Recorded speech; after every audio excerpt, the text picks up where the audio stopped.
Last spring, I took on a pet-sitting job that was supposed to be a simple way to earn some extra cash. I'd been pet-sitting for years, mostly for dogs and cats around Seattle, so I thought I'd seen it all. But nothing could have prepared me for the strange week I spent in a quiet neighborhood on Bainbridge Island. Bainbridge Island is a beautiful ferry ride away from Seattle, known for its peaceful surroundings and thick woods. The house belonged to a couple who were heading down to California for a week. They'd left me in charge of their German Shepherd, Duke, an older dog with a calm, friendly temperament.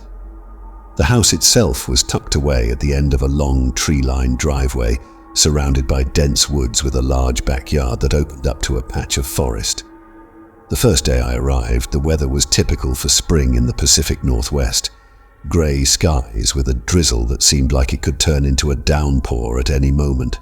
The air was damp and everything smelled like wet pine needles and moss. The house was a charming old craftsman with big windows that looked out over the backyard, giving it a cozy yet isolated feel. Duke was waiting for me at the door, wagging his tail enthusiastically as soon as I walked in. The homeowners gave me a quick rundown. Feed Duke twice a day, make sure he gets his evening walk, and just keep an eye on the place. They mentioned that Duke liked to roam the backyard but would sometimes get spooked by wildlife, deer, raccoons, the usual. "You might hear him barking at night," Mr. Harris said, as he handed me the keys. "Probably just the raccoons. He gets a bit nervous out back after dark." I nodded, thinking nothing of it.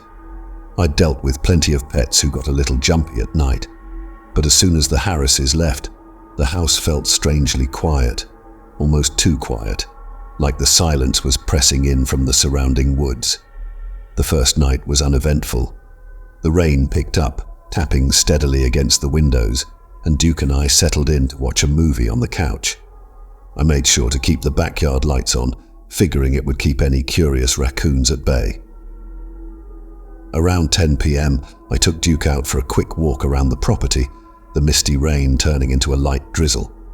Duke seemed content, sniffing around and marking a few bushes before we headed back inside, but just as I was about to lock the back door, Duke froze. His ears went up, and his body stiffened as he stared out into the darkness of the backyard.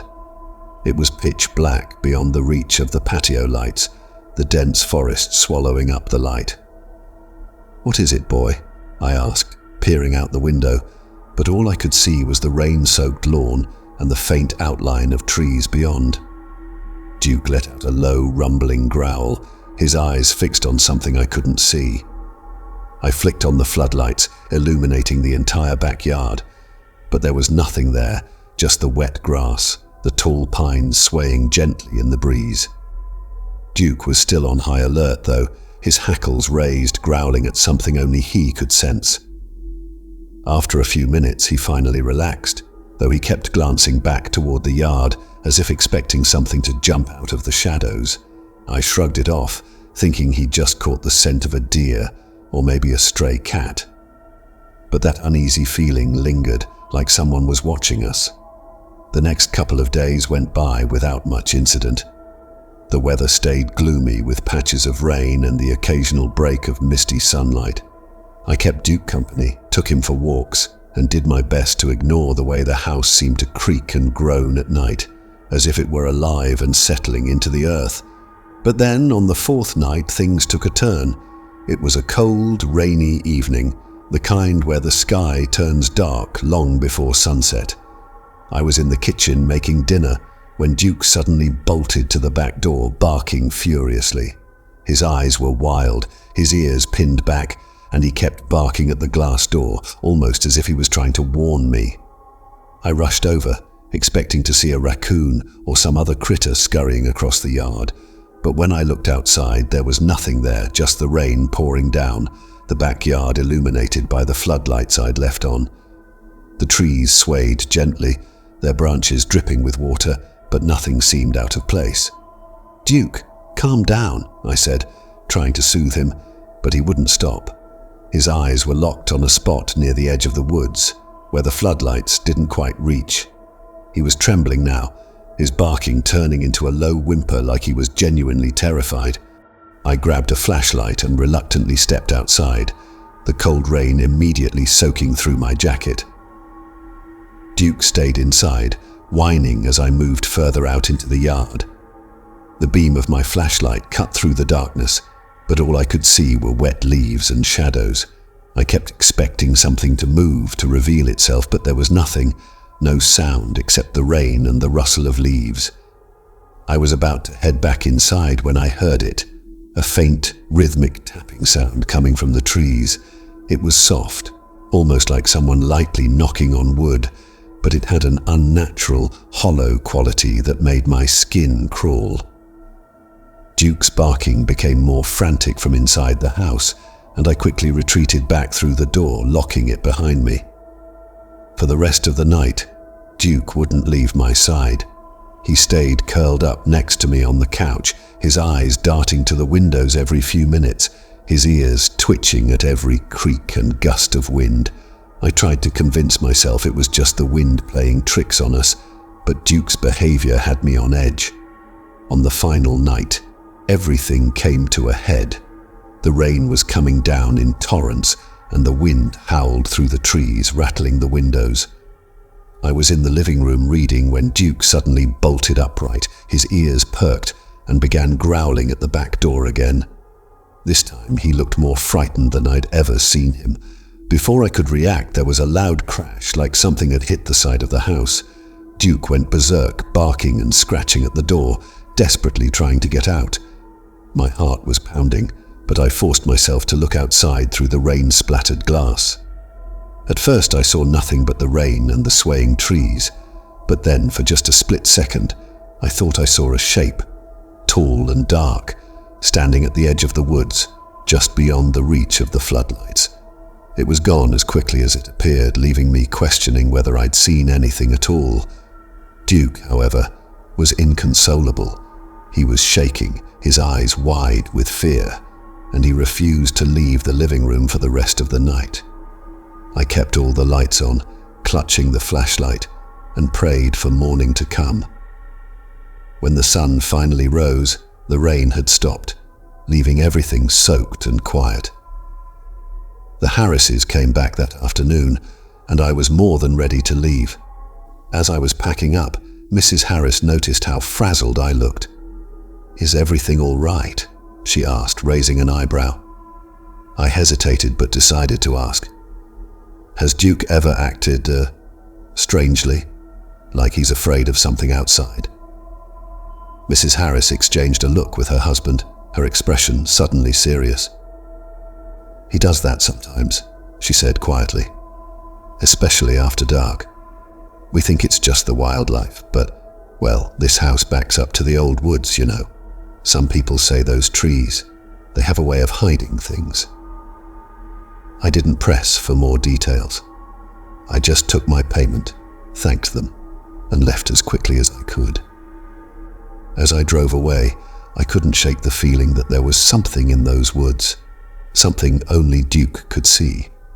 And every time I think back on that night, I can still hear the sound of his frantic barking, the way his eyes were filled with terror staring into the darkness at something I could never see. A few summers ago, when I was still living in Boston, I used to pick up odd jobs to make extra cash. One of the easiest gigs I found was pet sitting. I loved animals, and it was usually pretty straightforward. Feed the pets, take them for a walk if needed, and make sure the house didn't burn down while the owners were away. It was the perfect side hustle while I was finishing up my degree at Boston University. One weekend, I got a call from a couple who lived in a historic brownstone on Beacon Hill. They were going out of town for a long weekend and needed someone to watch their dog, a golden retriever named Max. I'd been to Beacon Hill before. It's one of the oldest and most picturesque neighborhoods in the city, with cobblestone streets, gas lamps, and charming row houses that look like they've been frozen in time. It seemed like an easy job, and the pay was great, so I agreed. I arrived on a Friday evening, just as the sun was setting. The brownstone was gorgeous, with ivy climbing up the brick facade and large windows overlooking the quiet street. When I knocked, the door was opened by Mrs. Mitchell, a tall, elegant woman in her 50s with silver-streaked hair. Her husband, Mr. Mitchell, was waiting by the door, looking impatient. "Thank you so much for coming on such short notice," Mrs. Mitchell said, giving me a warm smile. "Max is usually pretty low maintenance, just feed him twice a day and take him for a walk in the morning. We'll be back late Monday night." Mr. Mitchell handed me a set of keys and gave me a quick tour of the house. The place was just as beautiful inside as it was outside. Antique furniture, old paintings, and tall bookshelves filled with dusty volumes. Max, the golden retriever, bounded up to me with a wagging tail, clearly happy to meet a new friend. "Everything's pretty straightforward," Mr. Mitchell said as he showed me the kitchen where they kept Max's food. "There's just one thing. Max doesn't like the basement. Don't worry about taking him down there for any reason." I thought that was a bit odd, but I shrugged it off. I didn't plan on exploring their basement anyway. After they left, I settled in for what I thought would be a quiet weekend with a friendly dog. The first night was uneventful. I fed Max, played fetch with him for a bit, and then settled into the cozy guest room they'd prepared for me. As I lay in bed, I could hear the distant hum of the city outside. Beacon Hill was usually quiet at night, with only the occasional sound of footsteps echoing down the cobblestone streets. But around 2 a.m., I was jolted awake by a loud thump coming from somewhere below. At first, I thought it might just be an old house settling, but then I heard it again, another thump, followed by a dragging sound. Max, who had been sleeping on the floor beside the bed, suddenly perked up, his ears twitching. He stared at the door, growling softly. I tried to convince myself it was nothing, maybe just the heating system kicking on or something falling in the kitchen, but Max wouldn't stop growling, and that made me uneasy. I got up, grabbed a flashlight from my bag, and cautiously made my way downstairs, Max following close behind. As I reached the kitchen, the sound stopped. Everything was quiet again, the only noise the faint ticking of the grandfather clock in the living room.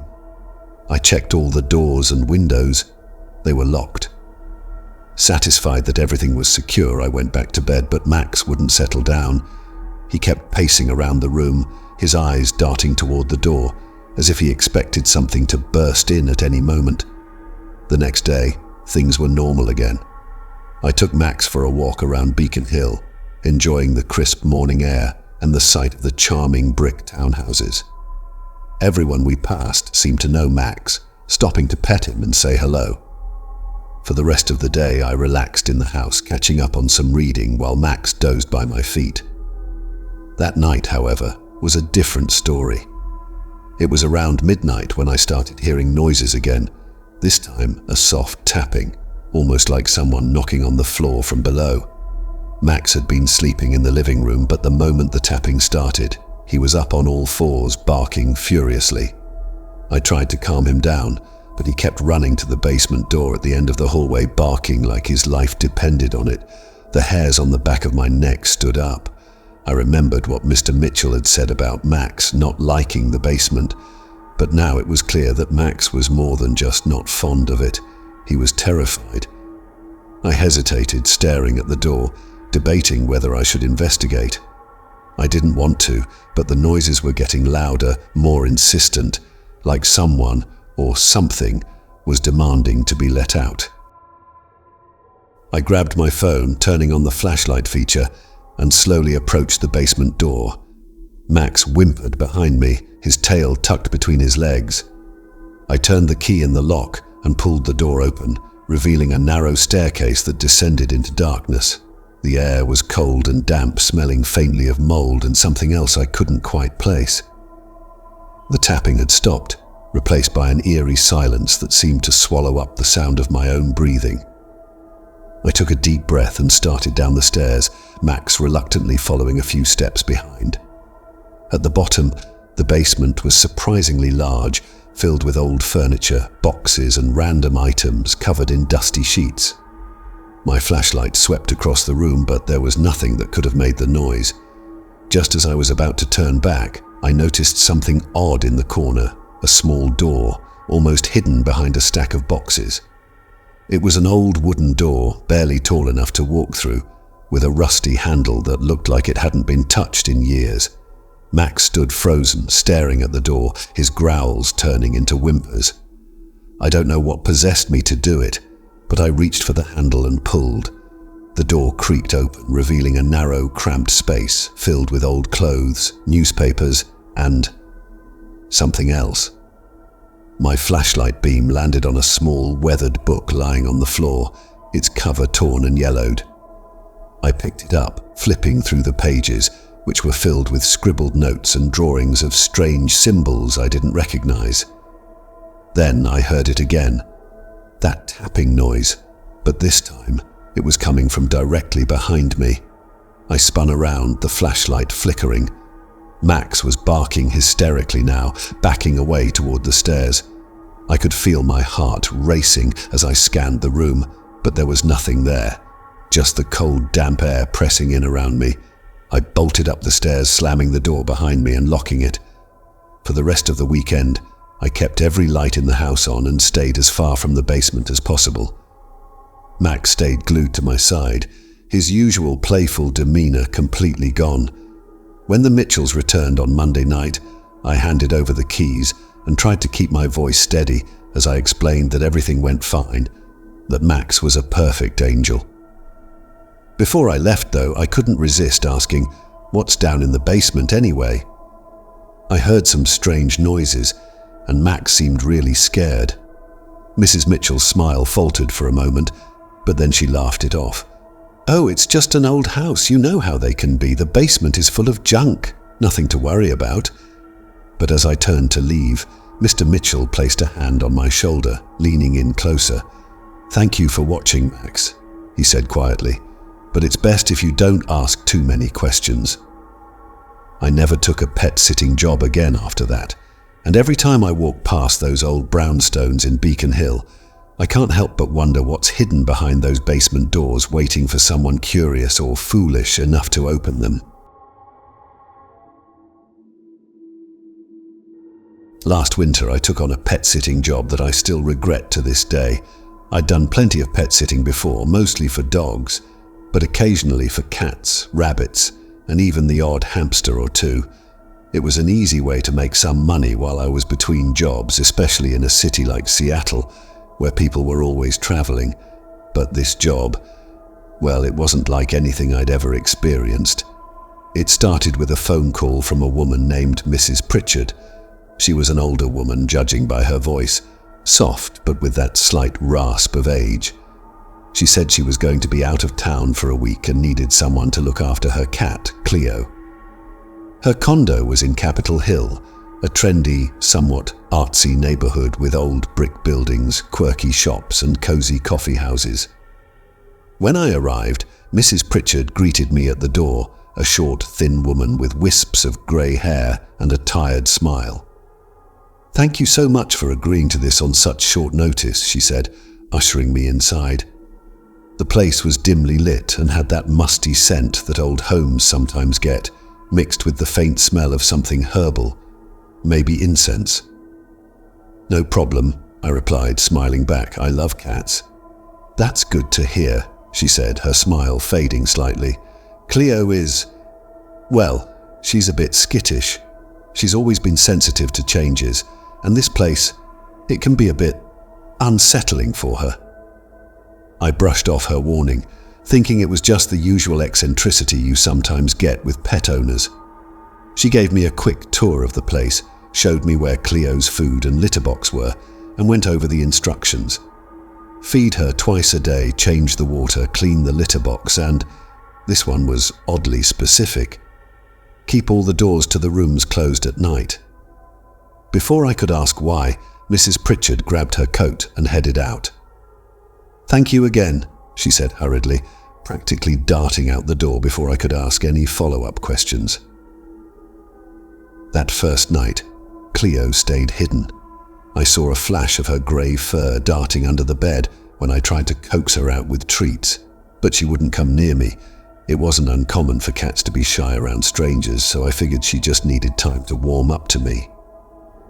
The condo itself was oddly quiet.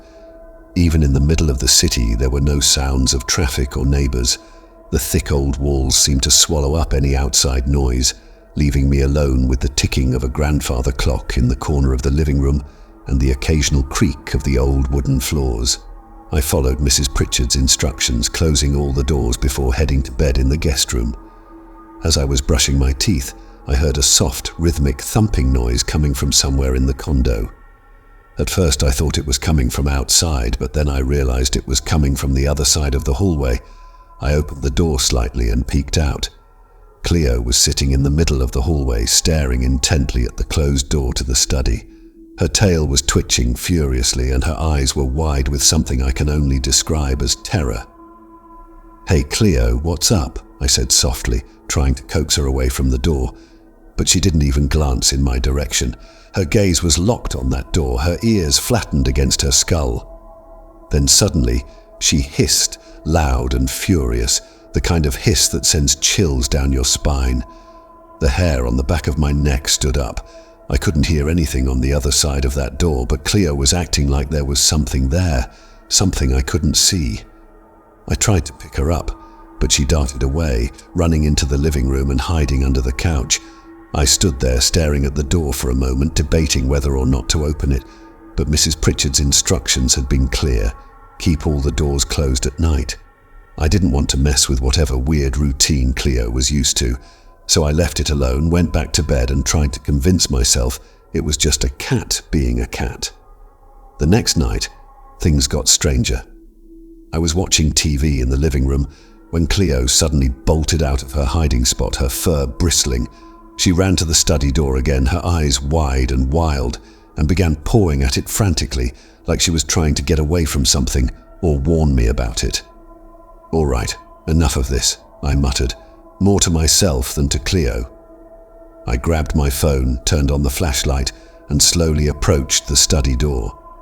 Cleo had retreated to the corner of the hallway, her eyes never leaving the door. I took a deep breath and opened it.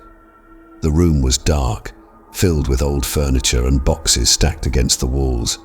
The only source of light was the beam from my phone, casting long shadows that danced across the room. There was nothing there, no rats, no leaks, no sign of anything that could explain Cleo's behavior. But just as I was about to close the door, I heard a faint whisper. It was so soft that at first I thought it was just the wind, but then it came again, like someone whispering directly into my ear. "Get out." I stumbled back, my heart racing. The whisper had been so clear, so close, like someone was standing right behind me. I slammed the door shut and bolted back to the guest room, locking the door behind me. Cleo was already there, curled up on the bed, her eyes wide with fear. The rest of the night I couldn't sleep. I kept hearing faint creaks and whispers, always coming from behind the closed doors. Cleo stayed close, her eyes darting toward the hallway every time there was a sound. By the third night, I was at my wit's end. I'd barely slept, and Cleo's constant skittishness was getting worse. Every time I tried to feed her or change her water, she would stop, her ears twitching, like she was listening for something that I couldn't hear.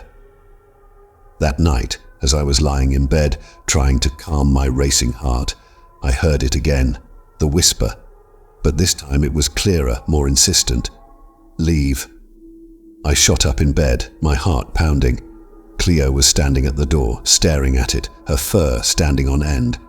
Then the doorknob started to rattle, slowly, deliberately, like someone was trying to open it from the other side. I grabbed Cleo, who was trembling in my arms, and bolted out of the guest room, running straight for the front door.